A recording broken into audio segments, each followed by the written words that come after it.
base of the English company. Chapter 4 India on the eve of British conquest. The first half of the 18th century saw the decline of the mighty Mughals, who had been the envy of their contemporaries for almost 2 centuries. The reign of Aurangzeb (1658–1707) proved to signify the beginning of the end of Mughal rule in India. It is argued that Aurangzeb's misguided policies weakened the stability of the state, and the decline gained momentum after his death due to wars of succession and weak rulers. Though Muhammad Shah ruled for a long spell of 29 years (1719–48), a revival of the imperial fortunes did not take place as he was an incompetent ruler. Muhammad Shah's reign witnessed the establishment of the independent states of Hyderabad, Bengal, Awadh and Punjab. Several local chiefs began to assert their independence, and the Marathas began to make their bid to inherit the imperial mantle. Challenges before the Mughals. External challenges. In the absence of internal strength, the Mughals could not put a tough front against external challenges, which came in the form of several invasions from the northwest. The northwestern borders had been neglected by the later Mughals, and not much effort was expended in protecting the border. 59. 60. A brief history of modern India. Nader Shah was Mughal emperor for only 57 days, in 1739, but those days created aftershocks that transformed India's politics. They broke existing centers of authority, massively shrinking the scope of Mughal power. They set loose bands of mounted warriors who ransacked the countryside seeking wealth from villages and towns. They pushed traders behind the walls of whichever power had the strongest forts. For a short period, plunder, rather than negotiation, became the most effective tool for creating new centers of wealth. Those 57 days laid the ground which allowed the East India Company to conquer territory in India for the first time. John Wilson, India Conquered.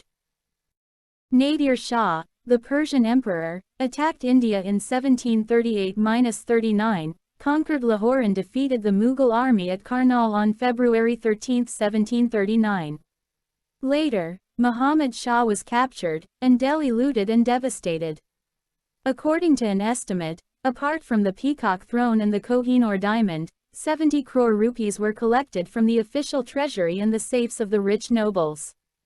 Nadir Shah gained the strategically important Mughal territory to the west of the Indus, including Kabul. Thus, India once again became vulnerable to the attacks from the northwest.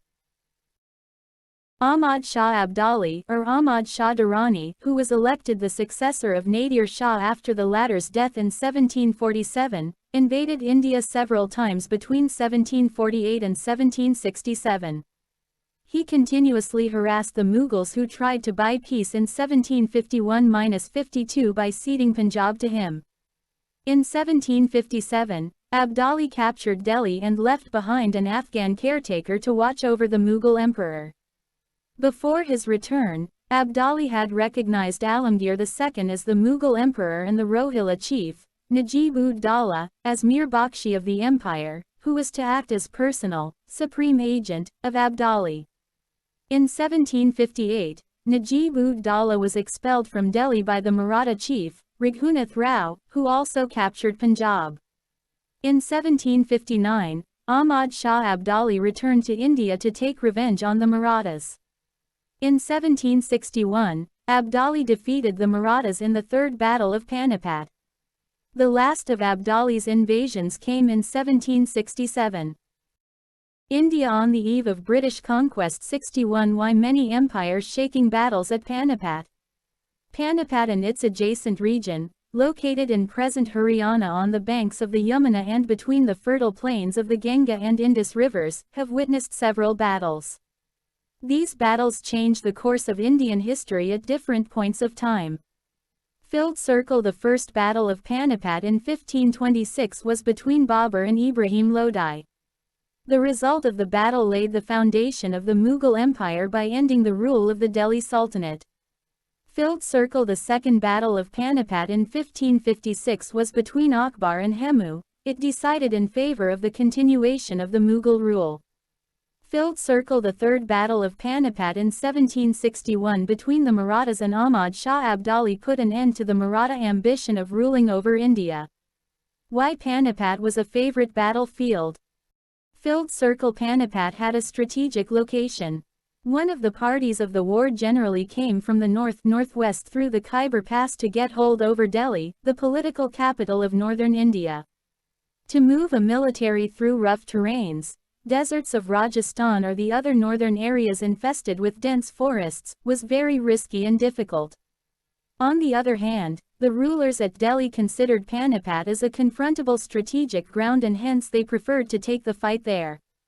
Filled circle. Its proximity to Delhi made it easier for the Indian rulers to transport weapons, military and food supplies etc., to the battleground, and still keep the capital insulated from the conflict at hand. Filled circle. Panipat's surrounding region has a flat ground which was suitable for cavalry movement, the main mode of warfare at the time. Filled circle. After the construction of the Grand Trunk Road by Sher Shah Suri 1540–45, Panipat was on this route. It became easier for conquerors to find their way there. Filled circle. The duration of monsoon rainfall in the region is short in comparison to other areas, making it easier to fight. Filled circle. The artisans, smiths of these regions were experts in making warfare-related materials and hence it became easier for forces of both parties to replenish their war materials. 62. A brief history of modern India. Weak rulers after Aurangzeb. An internal challenge. Bahadur Shah I 1709–March 1712. After a nearly 2-year-long war of succession, the 63-year-old Prince Muazzam, the eldest son of Aurangzeb, became the emperor, taking the title Bahadur Shah. He was later called Bahadur Shah I. He had killed his brothers Muhammad Azam and Kam Bash in the War of Succession. Kafi Khan gave the title of Shah-i-Bekabar to Bahadur Shah. He adopted a pacific policy with the Marathas, the Rajputs and the Jats. Shahu, the Maratha prince, was released from Mughal captivity, and Rajput chiefs were confirmed in their respective states. However, the Sikh leader Banda Bahadur attacked the Muslims in Punjab and hence the emperor took action against him. Bahadur Shah I died in February 1712. Jahandar Shah March 1712 to February 1713, with the help of Zulfikar Khan, Jahandar Shah became the emperor. Zulfikar Khan was appointed prime minister. He introduced a czarist system to improve the financial condition of the empire. Jahandar Shah abolished jizya. Farrukhsiyar 1713–1719, after killing Jahandar Shah with the help of Saeed brothers, Abdullah Khan and Hussain Ali, known as Kingmakers, Farrukhsiyar became the new emperor. He followed a policy of religious tolerance by abolishing jizya and pilgrimage tax. In 1717, he gave farmans to the British. In 1719, the Saeed brothers, with the help of Peshwa Balaji Viswanath, dethroned Farrukhsiyar. Later, he was blinded and killed. It was the first time in the Mughal history that an emperor was killed by his nobles. Rafi-ud-Darajat February 28 to June 4, 1719, he ruled for the shortest period among the Mughals. View. He Bahadur Shah I was the last emperor of whom anything favorable can be said. Henceforth, the rapid and complete abasement and practical dissolution of the empire are typified in the incapacity and political insignificance of its sovereigns. Sidney Owen. India on the eve of British conquest. 63 Rafi-ud-Dawla, June 6 to September 17, 1719, the Saeed brothers placed Rafi-ud-Dawla with the title Shah Jahan II on the throne. The new emperor was an opium addict. Muhammad Shah 1719–48, after the death of Rafi-ud-Dawla, Roshan Akhtar became the choice of the Saeed brothers. Muhammad Shah, as he came to be known in history, was given the title of Rangila, due to his luxurious lifestyle. Muhammad Shah, with the help of Nizam-ul-Mulk, killed the Saeed brothers. In 1724, Nizam-ul-Mulk became the wazir and founded the independent state of Hyderabad. In 1737, Baji Rao I, the Maratha Peshwa invaded Delhi with a small army of 500 horsemen. In 1739, Nadir Shah defeated the Mughals in the Battle of Karnal and later imprisoned Muhammad Shah and annexed areas west of the Indus into the Persian Empire. Ahmad Shah 1748–1754. Ahmad Shah was an incompetent ruler who left the state affairs in the hands of Udum Bai, the Queen Mother. Udum Bai, given the title of Qibla-i-Alam, was a lady of poor intellect who ruled with the help of her paramour, Javed Khan, a notorious eunuch. Alamgir II 1754–1758. Alamgir II was a grandson of Jahandar Shah. Ahmed Shah Abdali, the Iranian invader, reached Delhi in January 1757. During his reign, the Battle of Plassey was fought in June 1757. Shah Jahan III 1758–1759. Shah Alam II 1759–1806. His reign saw two decisive battles, the Third Battle of Panipat 1761 and the Battle of Buxar 1764. In 1765, according to the terms of Treaty of Allahabad, August 1765, he was taken under the East India Company's protection and resided at Allahabad.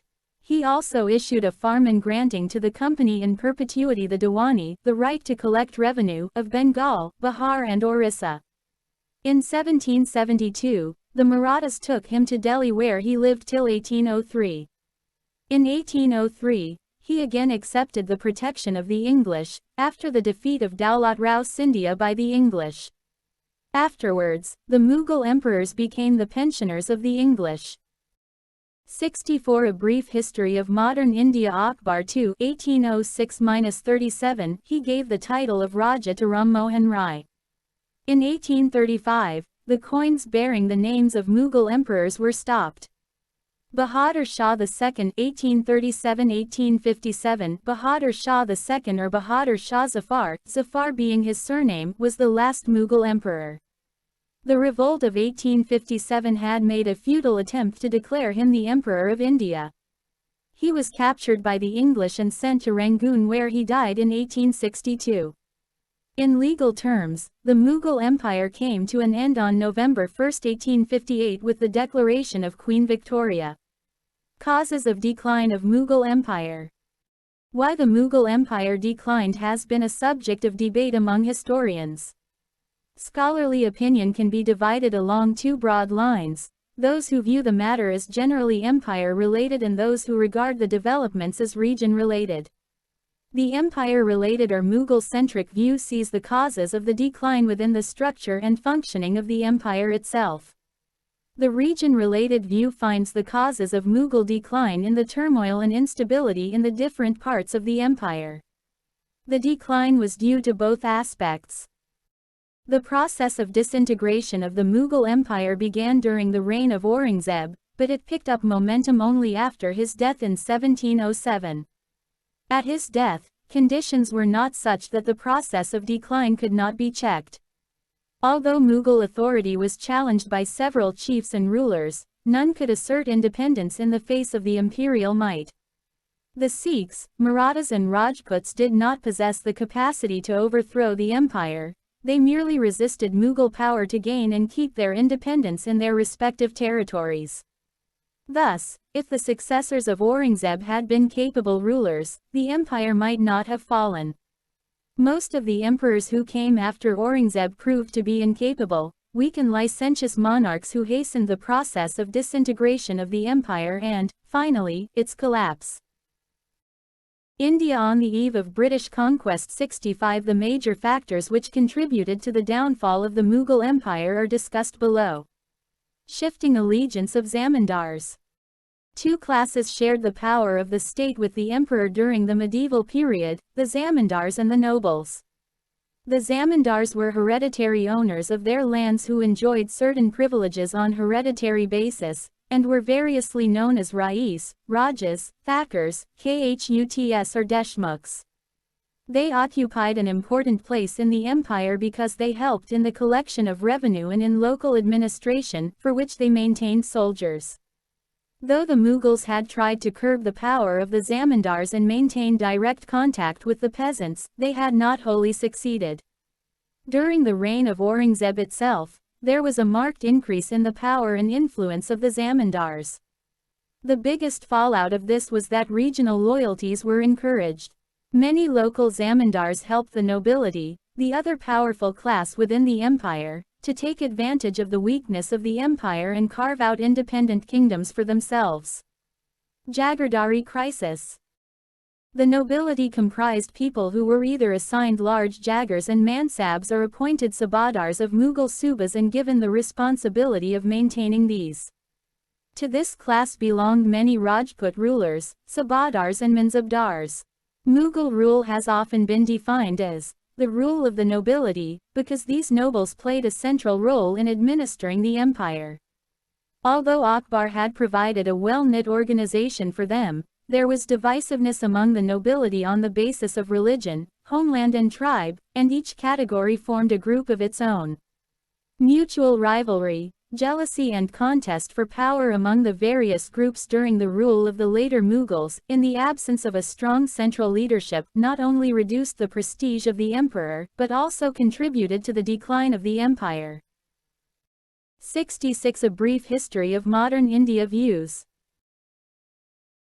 The roots of the disintegration of the Mughal Empire may be found in the medieval Indian economy, the stagnation of trade, industry and scientific development within the limits of that economy, the growing financial crisis which took the form of a crisis of the Jagirdari system and affected every branch of state activity, the inability of the nobility to realize in the circumstances their ambitions in the service of the state and consequently the struggle of factions and the bid of ambitious nobles for independent dominion, the inability of the Mughal emperors to accommodate the Marathas and to adjust their claims within the framework of the Mughal Empire, and the consequent breakdown of the attempt to create a composite ruling class in India, and the impact of all these developments on politics at the court and in the country, and upon the security of the northwestern passes. Individual failings and faults of character also played their due role, but they have necessarily to be seen against the background of these deeper, more impersonal factors.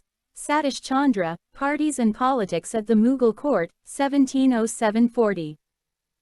Various explanations are put forward for the revolts which brought about the collapse of the Mughal Empire. Here our main concern is with what our 17th and early 18th century authorities have to say. And it will be seen that they, at any rate, put the greatest store by the economic and administrative causes of the upheaval and no little of religious reaction or national consciousness. Thus was the Mughal Empire destroyed. No new order was, or could be, created by the forces ranged against it. Irfan Habib, The Agrarian System of Mughal India. The more I study the period, the more I am convinced that military inefficiency was the principal, if not the sole, cause of that empire's final collapse. All other defects and weaknesses were as nothing in comparison with this. Long before it disappeared, it had lost all military energy at the center, and was ready to crumble to pieces at the first touch.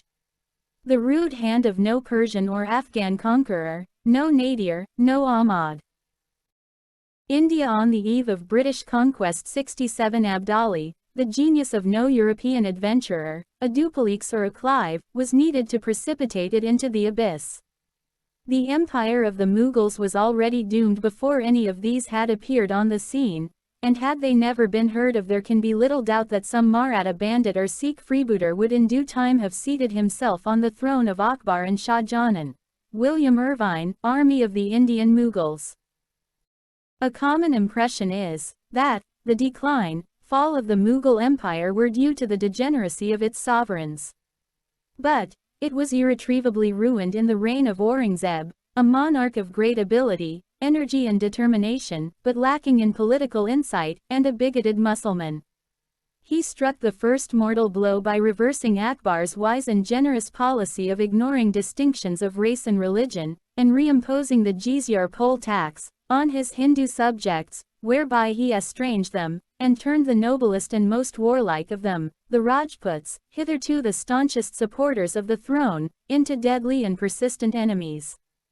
And Shivaji and his followers not only vindicated their independence, but struck a second mortal blow at the integrity of the empire. They destroyed its military reputation. They exhausted its accumulated treasure.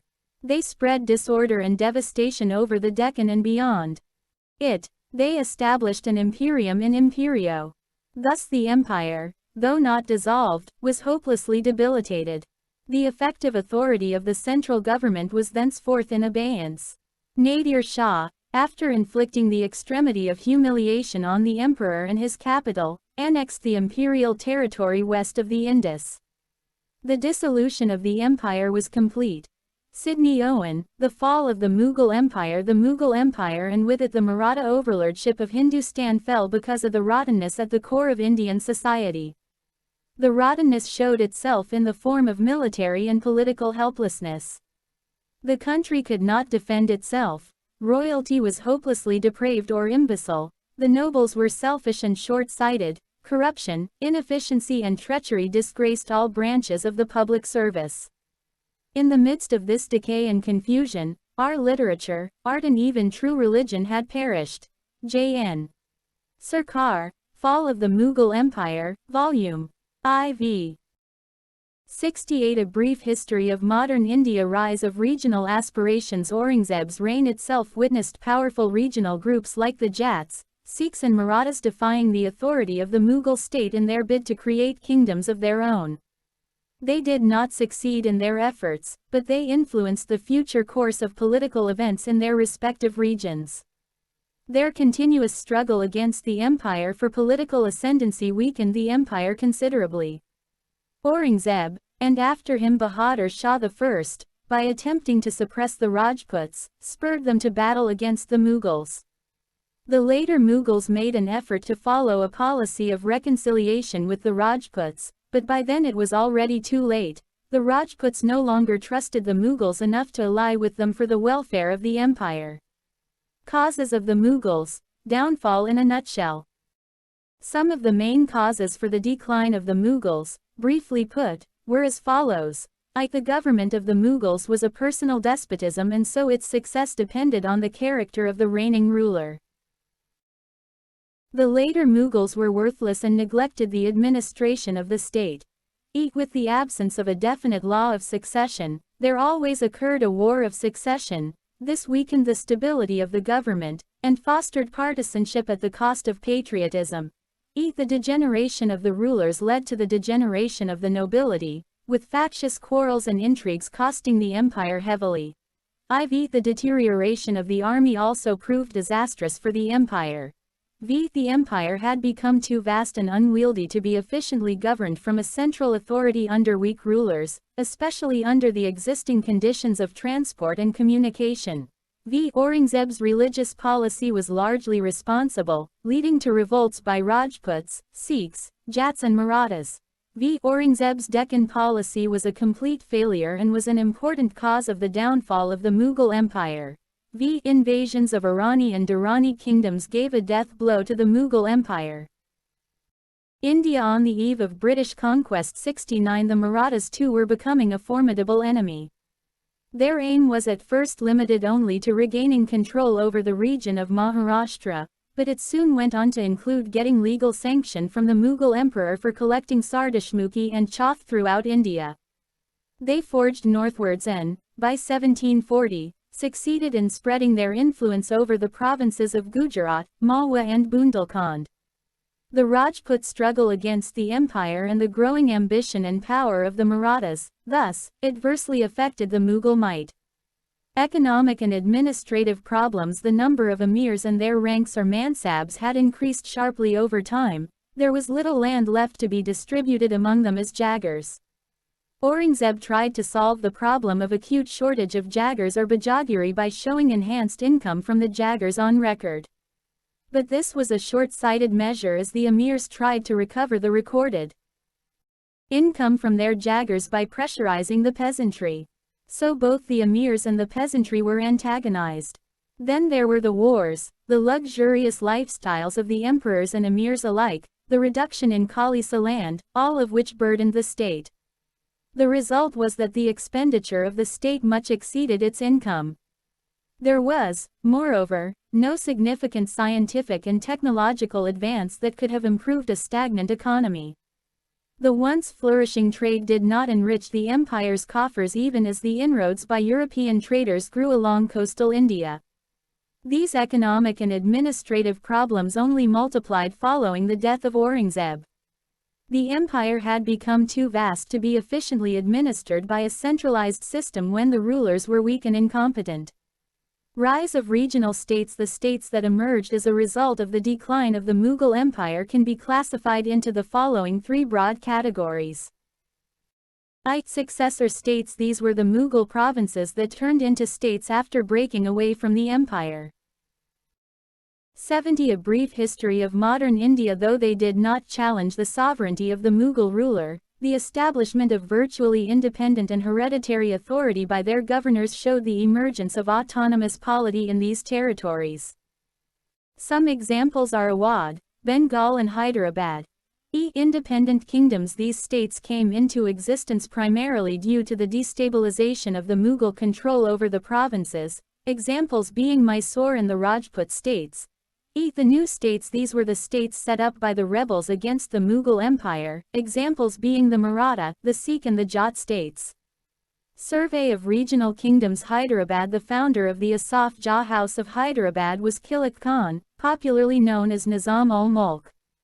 It was Zulfikar Khan who had first conceived the idea of an independent state in the Deccan, but with his death in 1713 the dream remained unfulfilled. Kilak Khan, disgusted with the Mughal emperor who had appointed Mubaris Khan as a full-fledged viceroy of the Deccan, decided to fight Mubaris Khan. He defeated and later killed Mubaris Khan in the Battle of Shakar Kheda, 1724. He now assumed control of the Deccan. In 1725, he became the viceroy and conferred on himself the title of Asaf Jah. Awadh. The founder of the independent principality of Awadh was Saadat Khan, popularly known as Burhan-ul-Mulk. Saadat Khan was a Shia. He had joined in a conspiracy against the Saeed brothers, which resulted in his being given an increased mansab. Later, driven out of the court, he was prompted to found a new independent state. Saadat Khan committed suicide due to pressure from Nadir Shah, who was demanding a huge booty from him. He was succeeded by Safdar Jang as the Nawab of Awadh, Bengal. Murshid Quli Khan was the founder of the independent state of Bengal. He was a capable ruler and made Bengal a India on the eve of British conquest 71 prosperous state. He was succeeded in 1727 by his son Shuja-ud-Din.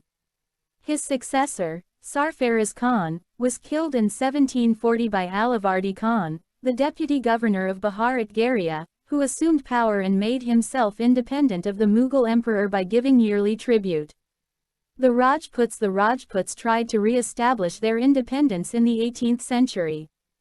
This forced the Mughal ruler Bahadur Shah I to march against Ajit Singh 1708, who had formed an alliance with Jai Singh II and Durgadas Rathore. But the alliance was broken and the situation was saved for the Mughals. At one time the Rajputs controlled the entire territory extending from the south of Delhi up to the western coast. Mysore. Another important state to make its appearance in the 18th century was that of Mysore. This territory, located at the junction of the eastern and western Ghats, was ruled by the Wodeyars. Various powers, interested in this territory, turned the area into a constant battlefield. In the end the Mysore state was brought under the rule of Hyder Ali, who ruled the state but not without trouble. He was involved in constant warfare with the British and so was his son Tipu Sultan. Kerala Martanda Varma established an independent state of Kerala with Travancore as his capital. He extended the boundaries of his state from Kanyakumari to Cochin. He made efforts to organize his army along the Western model and adopted various measures to develop his state. The Jats.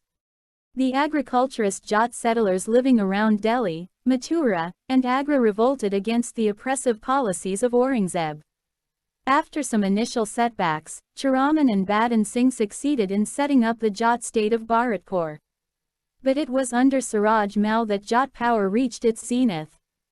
He not only provided an efficient system of administration but also 72. A brief history of modern India greatly extended the territory of the state.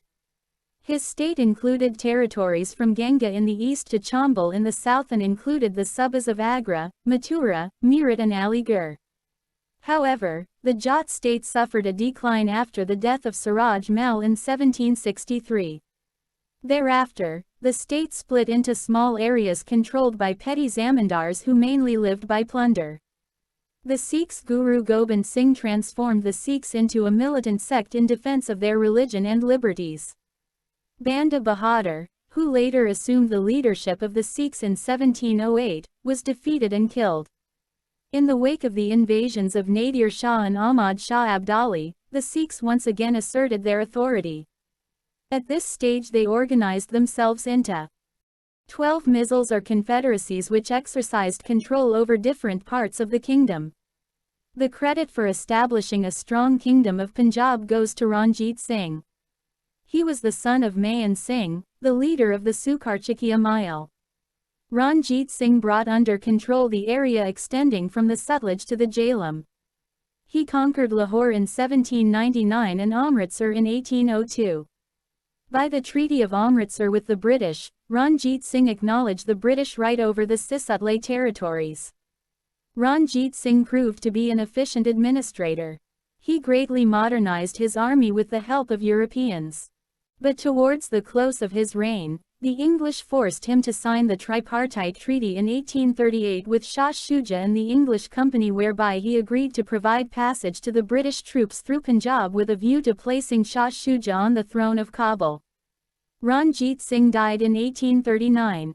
His successors could not keep the state intact and, soon enough, the British took control over it. The Marathas. Perhaps the most formidable province to emerge was that of the Marathas. Under the capable leadership of the Peshwas, the Marathas uprooted the Mughal authority from Malwa and Gujarat and established their rule. At one time they claimed the right to be the chief inheritors of the Mughal dominion, but their authority was challenged by Ahmed Shah Abdali in India on the eve of British conquest 73. The Third Battle of Panipat 1761. The Marathas quickly recovered from the defeat and offered the most formidable challenge to the English East India Company in the struggle for political supremacy in India. Rohilkhand and Farrukhabad. The states of Rohilkhand and the kingdom of the Bangish Pathans were a fallout of the Afghan migration into India. Large-scale immigration of Afghans into India took place in mid-18th century because of political and economic turmoil in Afghanistan. Ali Muhammad Khan took advantage of the collapse of authority in North India following Nadir Shah's invasion, to set up a petty kingdom, Rohilkhand. This was the area of the Himalayan foothills between Kumaon in the north and the Ganga in the south. The Rohillas, as the inhabitants of Rohilkhand were known, suffered heavily at the hands of the other powers in the area, the Jats and the Awadh rulers and, later, the Marathas and the British. Muhammad Khan Bangish, an Afghan, set up an independent kingdom to the east of Delhi in the area around Farrukhabad, during the reigns of Farrukhsiyar and Muhammad Shah. Nature and limitations of regional states. The independent political systems that emerged in the provinces continued to maintain ties with the Mughal imperial authority and acknowledge the emperor's importance as an umbrella. Even rebel chieftains of the Marathas and Sikhs recognized the Mughal emperor as the supreme authority. The polity that emerged in these states was regional in character, and functional with the collaborative support of the different local groups like the zamindars, merchants, local nobles and chieftains. The provincial rulers had to take care of these various local interests in order to maintain themselves. Of course, there were exceptions. For instance, in Mysore, rulers did not recognize the local chieftains. The regional states had certain limitations. The provincial rulers failed to develop a system based on sound financial, administrative and military organization. Though some of them tried to modernize, notably Mysore, on the whole, they were backward in science and technology. Another drawback. 74. A brief history of modern India was the constant warfare these states had with the neighboring regional powers, wars in which none could ultimately dominate. In fact, these states were strong enough to challenge Mughal power, but none was able to replace it with a stable polity at an all-India level. The Jagirdari crisis intensified as income from agriculture declined, and the number of contenders for a share of the surplus multiplied. Though trade, internal and foreign, continued without disruption and even prospered, the rest of the economy stagnated.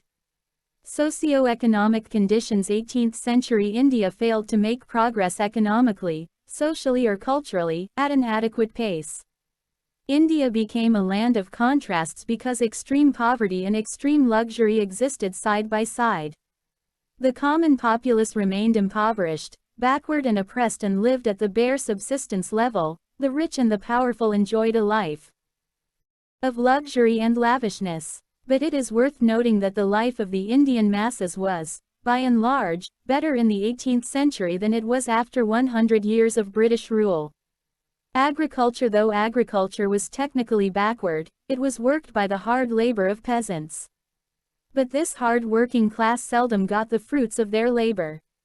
Even though the agricultural produce supported the rest of the society, a peasant's own reward was miserably inadequate. They were forced to pay exorbitant amounts to the state, the zamindars, the jagirdars, and the revenue farmers. But this worsened under British rule. Trade and industry. On account of being self-sufficient in handicrafts and agricultural products, India did not import foreign goods on a large scale. On the other hand, its industrial and agricultural products were in good demand in foreign markets. Hence its exports were more than its imports. Trade was balanced by import of silver and gold. India was known as a sink of precious metals. India on the eve of British conquest. 75 items of import from the Persian Gulf region: pearls, raw silk, wool, dates, dried fruits, and rose water; from Arabia, coffee, gold, drugs, and honey; from China, tea, sugar, porcelain, and silk; from Tibet, gold, musk, and woolen cloth; from Africa, ivory and drugs; from Europe, woolen cloth, copper, iron, lead and paper. Items of export: cotton textiles, raw silk and silk fabrics, hardware, indigo, saltpeter, opium, rice, wheat, sugar, pepper and other spices, precious stones, and drugs. Important centers of textile industry: Dhaka, Murshidabad, Patna, Surat, Ahmedabad, Broach, Chanderi, Burhanpur, Jaunpur, Varanasi, Lucknow, Agra, Multan, Lahore. Views. Bear in mind that the commerce of India is the commerce of the world, and he who can exclusively command it is the dictator of Europe, Peter the Great. India was a far greater industrial and manufacturing nation than any in Europe or any other in Asia. Her textile goods, the fine products of her looms, in cotton, wool, linen and silk, were famous over the civilized world. So were her exquisite jewelry and her precious stones cut in every lovely form. So were her pottery, porcelains, ceramics of every kind, quality, color and beautiful shape. So were her fine works in metal, iron, steel, silver and gold. She had great architecture, equal in beauty to any in the world. She had great engineering works. She had great merchants, great businessmen, great bankers and financiers. Not only was she the greatest shipbuilding nation, but she had great commerce and trade by land and sea which extended to all known civilized countries. Such was the India which the British found when they came. J.T. Sunderland. For centuries the handloom weavers of Bengal had produced some of the world's most desirable fabrics, especially the fine muslins, lightas, woven air, that were coveted by European dressmakers. As late as the mid-18th century, Bengal's textiles were still being exported to Egypt, Turkey and Persia in the west, and to Java, China and Japan in the east, along well-established trade routes, as well as to Europe. Shashi Tharoor, An Era of Darkness. 76. A brief history of modern India. Masulipatam, Aurangabad, Chikkakol, Vishakhapatnam, Bangalore, Coimbatore, Madurai, etc. Kashmir was a center of woolen manufactures. Shipbuilding industry. Maharashtra, the Andhra region and Bengal were the leaders in shipbuilding. Indian shipping also flourished on the Kerala coast at Calicut and Keelan. The Zamorin of Calicut used the Muslim Kunjali Maraikars, who were well known for their seafaring ability, for his navy. Shivaji Bonal's navy put up a good defense on the west coast against the Portuguese. According to Bipin Chandra, the European companies bought many Indian-made ships for their use. Status of education. The education imparted in 18th-century India was still traditional, which could not match with the rapid developments in the West. The knowledge was confined to literature, law, religion, philosophy, and logic, and excluded the study of physical and natural sciences, technology and geography. In fact, due to over-reliance placed on ancient learning, any original thought got discouraged. Elementary education among the Hindus and the Muslims was quite widespread. The Hindu and Muslim elementary schools were called pathshalas and maktabs respectively. The education was confined to reading, writing, and arithmetic. Children from the lower caste sometimes attended the schools, but female presence was rare. Chatuspathas or Tals, as they were called in Bihar and Bengal, were the centers of higher education. Some of the famous centers for Sanskrit education were Kasi, Varanasi, Turhut, Mithila, Nadia and Utkala. Madrasas were the institutions of higher learning for Persian and Arabic, Persian being the court language and learnt by the Muslims as well as the Hindus. Azimabad, Patna, was a famous center for Persian education. People interested in the study of the Quran and Muslim theology had to acquire proficiency in Arabic. Societal setup. Many castes, many sects. The society of 18th century India was characterized by traditional outlook and stagnation. Though there existed a India on the eve of British conquest 77. Certain degree of broad cultural unity, people were divided by caste, religion, region, tribe and language. The family system was primarily patriarchal and caste was the central feature of the social life of the Hindus. Apart from the four Varnas, Hindus were divided into numerous sub-castes which permanently fixed their place in the social scale. Though the choice of profession was mainly determined by caste considerations, exceptions occurred on a large scale, making caste status quite fluid in some parts of the country. Caste councils and panchayats enforced caste norms and regulations. Even though Islam enjoined social equality on the Muslims, they too were divided by considerations of caste, race, tribe and status. Religious considerations not only kept the Sunni and Shia nobles apart but also the Irani, Afghan, Turani and Hindustani Muslim nobles and officials apart from one another. The Sharif Muslims, consisting of nobles, scholars, priests and army affairs, often looked down upon the Ajlaf Muslims or the lower class Muslims in a manner similar to the way of the higher caste Hindus treated the lower caste Hindus. Religious conversions occurred and caste proved to be a major divisive force and element of disintegration in 18th century India. Position of women in society. In the patriarchal family system in India, except in some social groups in Kerala, women possessed little individuality of their own, though there were a few exceptions. While upper-class women remained at home, lower-class women worked in fields and outside their homes, supplementing the family income. Certain outdated and exploitative social customs and traditions such as the purdah, sati, child marriage, polygamy did exist, which hindered the progress of women. The plight of the Hindu widow was usually miserable.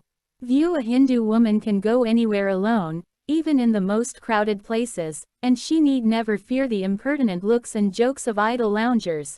Abbé Dubois commented at beginning of the 19th century.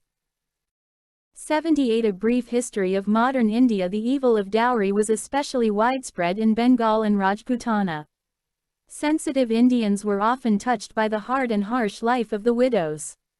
Raja Sawai Jai Singh of Amber and the Maratha general Prashuram Bhau tried to promote widow remarriage but failed.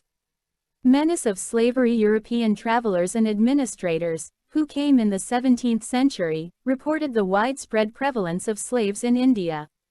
It is believed that some people were compelled to sell their offspring due to economic distress, famines, natural calamities and extreme poverty. Generally higher classes of Rajputs, Khatris and Kayasthas kept women slave for domestic work. However, the status of slaves in India was better than that in Europe. Slaves were usually treated as hereditary servants rather than as menials. Marriages took place among the slaves, and the offspring coming out of such wedlock were considered free citizens. The advent of Europeans heightened the slavery and slave trade in India. European trading companies purchased slaves from the markets of Bengal, Assam and Bihar and took them to the European and American market. Abyssinian slaves were sold at Surat, Madras and Calcutta. Developments in art, architecture and culture. The decline of the imperial Mughals forced talented people to seek the patronage of newly established state courts like Hyderabad, Lucknow, Jaipur, Murshidabad, Patna, Kashmir, etc. At Lucknow, Asaf-ud-Dawla built the Bada Imambara in 1784. In the first half of the 18th century, Sawai Jai Singh built the Pink City of Jaipur and 5 astronomical observatives at Delhi, Jaipur, Benares, Mathura and Ujjain. He also prepared a set of timetables called Jij Muhammad Shahi, to help the people in the study of astronomy. In the south, in Kerala, the Padmanabhapuram Palace, famous for its architecture and mural paintings, was constructed. New schools of painting were born and achieved distinction. The paintings of the Rajputana and Congress schools became prominent and revealed new vitality and taste. India on the eve of British conquest 79. A distinct feature of the literary life of the 18th century was the growth of Urdu language and poetry.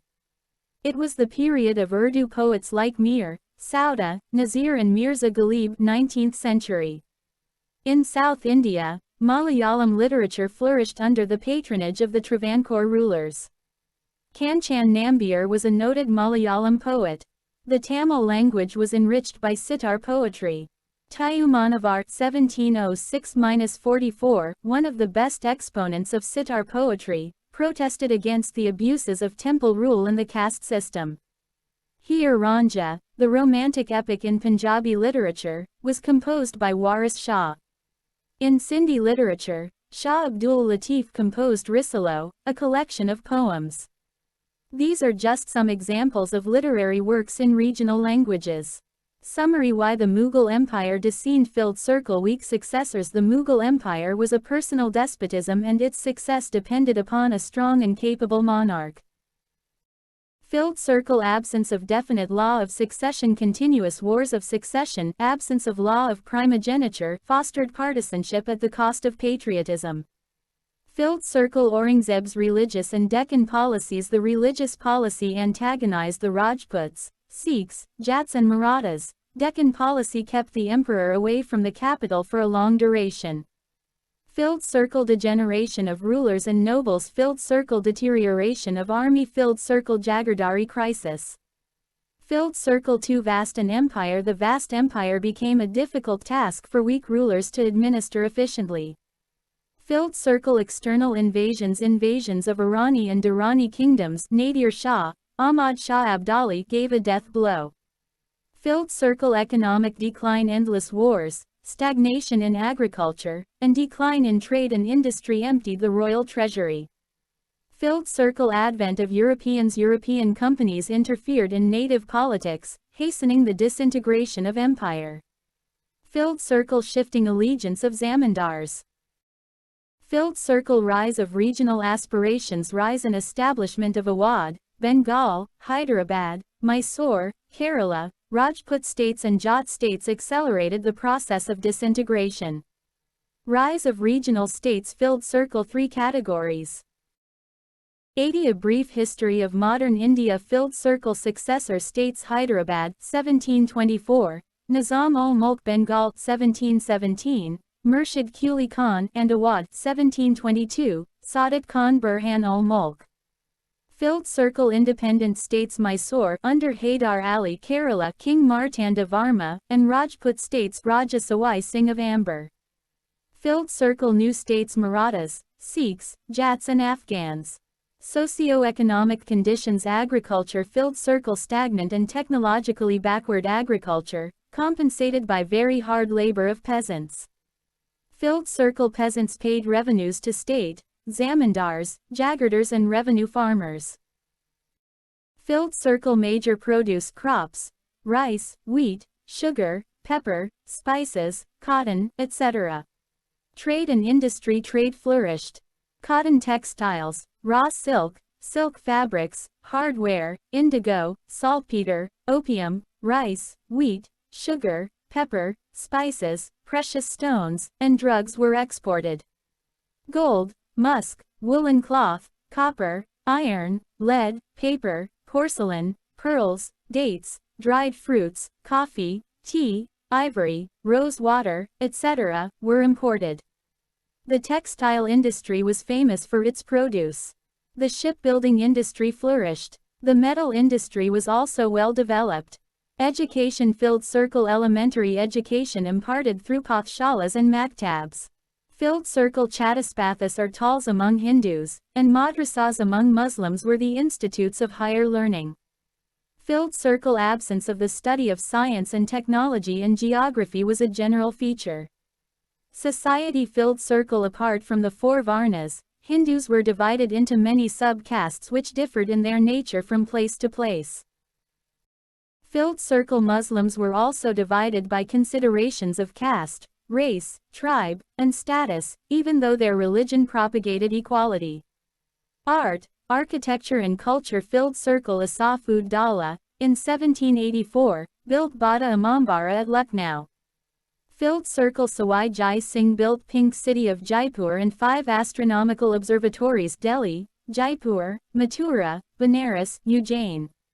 Filled circle: painting schools of Kangra and Rajputana came into prominence. Filled circle: in northern India, growth of Urdu language and poetry took place. Prominent Urdu poets were Mir, Sauda, Nazir, and Mirza Ghalib.